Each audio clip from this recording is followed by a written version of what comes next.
Shalom à tous mes bien-aimés dans le monde entier. Alléluia. Amen. Grande est ma joie aujourd'hui de pouvoir encore une fois être disposé par le Seigneur pour exhorter son peuple. Moi, son humble serviteur, je ne suis rien sans le Seigneur qui parle. Et effectivement, quand nous allons prêcher dans les rues, nous avons des fois des flyers qui percutent les gens. Un des flyers dont je me souviens, qui dit « Dieu parle aujourd'hui ». Dieu parle aujourd'hui. Aujourd'hui, Dieu parle. Et nous leur disons, et nous disons souvent même entre nous, si aujourd'hui tu entends sa voix, alors n'endurcis pas ton cœur. Alléluia. N'endurcissons pas nos cœurs, car Dieu parle. Dieu parle, l'Éternel parle, il est grand et glorieux. Il nous a fait à sa ressemblance. Alors si nous pouvons parler, alors combien plus forte raison notre Créateur peut parler. Donc ça, nous parlons aux gens des nations, ce qu'on appelle en hébreu les goïms. Donc on a dit vulgairement en français, donc ils viennent du latin, les païens. Les païens. Mais en fait, ce n'est pas forcément les païens, parce que ce sont des gens qui croient. Être païen veut dire ne même pas vraiment croire, mais ce sont des gens qui croient vraiment. Les goïms, c'est juste des gens des nations, les gens qui sont hors Mashiach, qui sont en dehors de la grâce, véritablement parlant, qui ne sont pas dans la conscience créatrice, mais qui sont en dehors et prisonniers dans la conscience du manger et du boire, dans la conscience du monde d'en bas, vous voyez, dans le matériel, dans l'hypocrisie, dans la chair. Ceux-là sont des gens qui sont d'en bas. Vous pouvez même être finalement des enfants même de Dieu, mais ne pas être né de nouveau, parce que vous devez progresser pour être à l'état de fils et de filles. Quoi qu'il en soit, ce qui est vraiment important aujourd'hui, c'est de nous attarder sur le thème du parler. Dieu parle, car si Dieu ne parle pas, comment allons-nous faire? Regardez même, parce que on va passer dans les Écritures, on va beaucoup lire aujourd'hui. Le Seigneur qui est généreux et large dans ses compassions nous donne beaucoup de textes à lire. Nombre, chapitre 11, verset 25. Nombre, chapitre 11, verset 25, nous dit ceci. Nous révèle quelque chose, parce que les gens peuvent dire, ben oui, mais Dieu, il est Dieu, il peut pas faire ceci, il peut pas faire cela, il fait pas ci, il fait pas ça. La Bible nous enseigne énormément de choses sur notre Créateur. Et le Créateur est notre Sauveur. Il est le Roi des rois, il est le Seigneur des seigneurs. Il est l'éternité, même révélée parmi les hommes, mais au-delà encore, il est plus même que l'éternité. Parce que même l'éternité, finalement, a une fin, a un commencement et une fin. Mais Dieu n'a ni commencement ni fin. Vous voyez, il est l'alpha et l'oméga, mais il est encore avant l'alpha. Et il est encore après l'oméga. Vous voyez, donc dans notre temps qui nous est imparti à nous, l'éternel, notre créateur, il est encore plus que l'éternel. Il est encore plus que le créateur. Parce que Dieu, sans être le créateur, il est quand même Dieu. Comprenez ce que je veux dire? Sans être Elohim, sans être le Dieu Tsevaot, il est quand même Dieu. Donc sans être Yahweh Tsevaot, c'est-à-dire le Dieu des armées, il est quand même Dieu. Sans être le Dieu d'amour, il est quand même Dieu. Sans être le Dieu de paix, c'est-à-dire quand il n'est pas Dieu de paix, il est Dieu quand même. Ce n'est pas parce qu'il apporte la paix qu'il est Dieu. Mais il est Dieu, il apporte la paix. Mais s'il n'apporte pas la paix, eh bien il est Dieu quand même. Il est le Dieu créateur, il l'a créé. Mais s'il n'avait pas créé, ce n'est pas ce qui aurait fait qu'il ne soit pas Dieu. Vous comprenez le langage? Il en est de même par rapport au parler. Et nous allons discuter par rapport à ça aujourd'hui, mes bien-aimés, car c'est extraordinaire. Accrochez-vous, l'avion va décoller. Allons-y, le train prend son départ. La voiture se met en route, en marche. Le pilote actionne les turbines et nous partons. Nombre, chapitre 11. Nous révèle ceci au verset 20. Tout le chapitre d'ailleurs est intéressant. Nous arrêtons ici juste pour comprendre que Dieu parle. Dieu fait des choses, d'accord? Donc au verset 25, on dit « L'Éternel Yahweh Adonai, notre Créateur, descendit, vous voyez, dans la nuée. Donc il descend. Vous voyez le mouvement, il nous parle ici dans des langages humains pour qu'on puisse comprendre. Mais Dieu, il est déjà en bas, Dieu, il est déjà en haut, Dieu, il est omniprésent, il est partout. Vous voyez, mais il nous parle ici pour montrer qu'il fait un mouvement à notre allure. C'est comme si l'avion passe rapidement. On a vu l'avion qui est passé, on n'a même pas pu voir la couleur, un chasseur bombardier qui est passé, même la couleur, même le nombre de fenêtres sur l'avion, on voit rien du tout. Mais quand on refait passer, imaginons le film, la bobine, on refait passer au ralenti, eh ben on va pouvoir voir plus en détail les différentes choses qui passent. Eh bien, ça fait combien de temps, ça fait combien de fenêtres, quelle était la couleur de la troisième fenêtre. On a pu voir peut-être à l'intérieur, on peut mettre pause, on peut voir à l'intérieur qu'il y avait l'hôtesse de l'air qui était en train de servir un verre à ce moment précis, tel moment précis, ainsi de suite. Vous voyez, donc Dieu, c'est un peu ça. Il vient à notre allure pour s'exprimer. Donc c'est comme un ralenti qui est mis pour que nous puissions le percevoir, pour que nous puissions le voir, pour que nous puissions l'entendre, car il parle. Alléluia. Amen. Nombre 11, 25. L'Éternel descendit dans les nuées et parla à Moshe. Il prit de l'esprit, vous voyez, il parle à Moshe. Il prit de l'esprit qui était sur lui et le mit sur les 70 anciens. Donc on a une notion avec l'esprit ici. Dès que l'esprit reposa sur eux, ceux-ci prophétisèrent. Mais ce ne fut que momentanément. Ce ne fut que momentané. Alléluia. Amen. Gloire au Seigneur. Vous voyez, depuis l'Ancien Testament, on nous apprend que notre Dieu parle. C'est vrai, il parle. Mais il parle.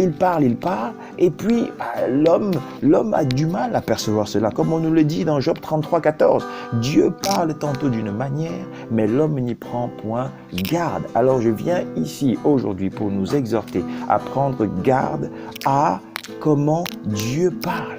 À prendre garde à comment Dieu parle, car il ne faut pas, sa parole, c'est la prophétie. Vous voyez comment on nous dit ici dans Nombre 11, 25, ils se mirent à prophétiser, ils se mirent à parler. Quand l'Esprit de Dieu est descendu sur eux, ils sont mis à parler. Vous comprenez? Donc, la parole de Dieu, de manière générale, c'est de la prophétie. C'est de la prophétie. Et parce qu'il annonce les choses. Il a dit dans Ésaïe de maintes et maintes fois à Ézéchiel, qui a annoncé ces choses à l'avance? Qui, comme eux, peut parler et annoncer ces choses d'avance? Qu'ils se tiennent devant moi et lui et moi on va plaider. L'Éternel est grand, notre Créateur est glorieux, il est au-dessus même de la gloire que nous pouvons exprimer ici-bas. Mes bien-aimés. Donc nous voyons ça c'est dans Job 33, 14. Et si nous descendons, nous continuons de regarder et de voir comment Dieu parle. Il prophétise, il nous annonce des prophéties. Et c'est ce qu'on nous dit dans 1 Thessaloniciens 5, 20. Il nous dit quoi dans 1 Thessaloniciens 5, 20? Allons voir. Il dit, ne méprisez pas les prophéties. Vous voyez 1 Thessaloniciens chapitre 5, verset 20. Verset 20 nous dit, ne méprisez pas les prophéties, ne méprisez pas les inspirations. Vous voyez, les inspirations. C'est ainsi quand il dit, il faut faire attention quand vous partagez votre inspiration. Dans 1 Corinthiens 11, il le dit là que la femme doit se couvrir la tête quand elle partage son inspiration, quand elle prophétise. Vous voyez, quand elle prophétise, quand elle partage les choses de Dieu vraiment puissamment, elle doit se couvrir la tête et l'homme ne doit pas le faire. L'homme ne doit pas le faire. C'était ce qui est écrit dans 1 Corinthiens 11. Vous voyez? Maintenant, les gens font ce qu'ils veulent. Comme on dit effectivement dans Job 33, verset 14, Dieu parle tantôt d'une manière, tantôt d'une autre, mais l'homme n'y prend point garde. C'est-à-dire que Dieu donne ses paroles, ses commandements, ses prophéties, mais l'homme finalement fait ce qu'il veut. Vous voyez, chacun sera juste responsable de ses positionnements. Quand on regarde dans 1 Thessaloniciens chapitre 5 au verset 19, que nous révèle la parole? Le Seigneur nous dit ceci, n'éteignez pas le souffle, n'éteignons pas l'esprit. Vous voyez, au verset 20, il dit, ne méprisez pas les inspirations, nous ne méprisons pas les prophéties. Et au verset 21, il dit quoi? Éprouvez tout et gardez le bien. En d'autres termes, éprouvons toutes choses et gardons ce qui est bien. Vous voyez? Et il faut qu'on écarte toute forme de crime au verset 22, 23. Donc, et c'est ça, il dit au verset 23, lui, l'Élohim de la paix, donc le Dieu de paix, qu'il vous consacre, c'est-à-dire qu'il vous mette à part, vous les parfaits. Combien de gens disent, oh, on n'est pas parfait. Vous avez vu le langage? Le langage. Le Seigneur va sanctifier votre langage aussi, mes bien-aimés. Ne vous inquiétez pas. Qu'il vous mette à part, qu'il vous consacre, vous les parfaits. Que tout de vous, souffle, être, corps, soit gardé sans reproche pour l'avènement de notre Seigneur, de notre Adon, Yeshua HaMashiach. Alléluia. Amen. Gloire au Seigneur, mes bien-aimés. Vous voyez, donc finalement, quand les gens disent « Oh oui, mais voilà, Dieu, il a parlé, Dieu il m'a dit, Dieu, il a ceci, cela. » Finalement, non, Dieu ne t'a pas dit. D'accord? Dieu n'a pas dit à cette personne « Oui, ceci, cela. » Pourquoi? Parce que Dieu m'a dit, Dieu m'a dit. C'est un langage qu'on connaît. Ça vous parle, ça vous dit quelque chose. Dans les religions, on rencontre beaucoup ça. Et quand les gens sortent des religions, il y a des restes comme ça, on entend. Dieu m'a dit ceci, cela, oui, Dieu m'a parlé, Dieu m'a montré, vraiment Dieu m'a dit. Voilà, mais c'est un langage qu'on a. Mais qu'est-ce qui se passe en fait? Dieu ne t'a pas dit, Dieu ne t'a rien dit. Qu'est-ce qui s'est passé? Tu as puisé dans tes émotions, tu as puisé dans tes sentiments, tu es allé puiser dans ton vécu charnel, ou alors tu es allé puiser dans une inspiration selon la volonté de la direction que tu veux prendre. Vous voyez? Donc déjà, des fois, des gens, on leur présente la parole et puis ils sont mitigés, ils sont challengés et puis finalement, ils vous disent, ben non, mais Dieu m'a dit finalement que si comme je ne suis pas convaincu, ben je ne peux pas faire ça parce que ce qui n'est pas conviction est péché. Vous voyez? Donc du coup, comme je ne suis pas convaincu que je dois dire la vérité, ben je peux rester dans le mensonge et là, au moins, je suis convaincu, donc je ne pêche pas. Vous vous rendez compte? Vous vous rendez compte du blasphème? Et les gens s'étonnent que dans leur famille, ça ne va pas bien, des problèmes, des difficultés, jamais de solution. Mais votre Dieu, finalement, il se pose des questions. Mais Dieu, finalement, il est où? Il fait quoi? Si. Vous voyez? Donc, Dieu m'a dit non, Dieu ne t'a pas dit. Désolé de vous dire ça, c'est la vérité. Parce que Dieu parle tantôt d'une manière, tantôt d'une autre, et l'homme n'y prend point garde. Ça, c'était dans Job qu'on a vu ça. Job qui a fini par avoir cette révélation. Dans l'Ancien, dans la Torah, on nous parle beaucoup de comment Dieu a parlé par les prophètes. Dieu a parlé, les gens l'écoutaient. Et que nous dit la parole? Allons regarder dans la parole, mes bien-aimés. La parole va nous révéler les choses cachées que nous ne connaissons pas. Car c'est ainsi que nous prions, n'est-ce pas? Seigneur, révèle-nous les choses cachées que nous ne connaissons pas. Et le Seigneur lui-même l'a dit, je vous mènerai vers des chemins que vous ne connaissiez pas encore. D'accord? Donc si aujourd'hui nous venons parler comme les prophètes ont parlé avant, c'est qu'il y a un problème. D'accord? Il y a un problème. Autrefois, il parlait à travers les prophètes. Il parlait clairement aux prophètes. On a vu dans Nombre 11, 25, qu'il descendait sur la nuée et qu'il vient parler à Moshe. Mont Sinaï, il a parlé. Il a permis même à un moment donné que plusieurs personnes l'entendent. Il a parlé à Aaron et Moshe. Il a parlé à toutes ces personnes. D'accord? Ésaïe, ils ont parlé. Jérémie, ils ont parlé. Ils ont parlé. Yeshayahu, donc Ésaïe, là, ils ont parlé, d'accord? L'Éternel parle et l'homme n'y prend point garde.